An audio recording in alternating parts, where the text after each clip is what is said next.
Welcome to HopeStreamNews, where we uncover the truths often buried by those in power.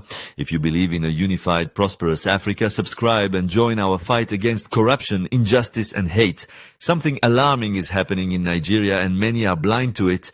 The very doors of opportunity for ordinary people, especially the youth, are being systematically shut. Millions of graduates are jobless with no opportunities or support. The government has failed to create industries, invest in agriculture or empower innovation. Instead of building a future, they're actively dismantling the very tools young people are using to survive. Consider the rise and fall of cryptocurrency in Nigeria. For many young Nigerians, crypto was more than a digital asset. It was a lifeline offering income and independence in a system that offered nothing. But the government, fearing what it couldn't control, cracked down. The central bank banned crypto transactions, blocked apps, froze accounts, and treated young entrepreneurs like criminals.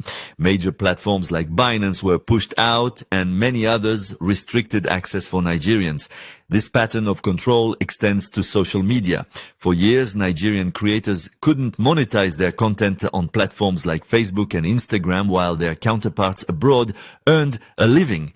When monetization was finally introduced, it came with frustrating conditions and sudden bans. Why, in a country with no jobs, no reliable electricity, and no working industries, would a government close the only spaces where its youth are making progress? The answer is simple: corruption. The truth is, our leaders are not the only ones to blame. We, the Nigerian youth, are also part of the problem. We have repeatedly allowed the same old recycled politicians to rule us. We sell our votes for meager handouts, defend destructive leaders online, and mock those who speak the truth. We praise young activists in other countries, but remain divided by tribe and religion when it comes to our own. We wait for a savior, but fail to recognize one when they appear. Let us be real. Nigeria has an army of over 230,000 soldiers and a police force of over 370,000 officers. And how many are we? The youth of Nigeria? We are tens of millions, stronger than any army. Yet we live in fear, as if they can silence us all. They can arrest a few and they can intimidate some, but they cannot silence the voice of millions if we rise together. Look at our brothers and sisters being deported from foreign countries, treated like beggars abroad. We cry, bring them home, but home to what?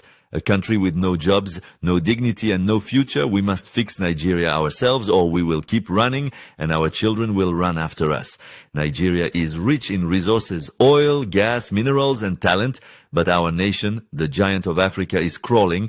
This isn't due to a lack of resources, but to corruption, bad leadership and our collective silence. This is the time to say enough. We must rise not with violence, but with unity, courage and wisdom. We must support those who speak the truth, demand accountability from our leaders, and use our voices and votes to take back what belongs to us. We are the change we've been waiting for. Nigeria will not change by accident. It will change because young people like us rise and demand it. This is HopeStreamNews, and we will continue to speak the truth they don't want you to hear. Subscribe to HopeStreamNews and stand with us. Together we can rise, not just for Nigeria, but for the whole of Africa.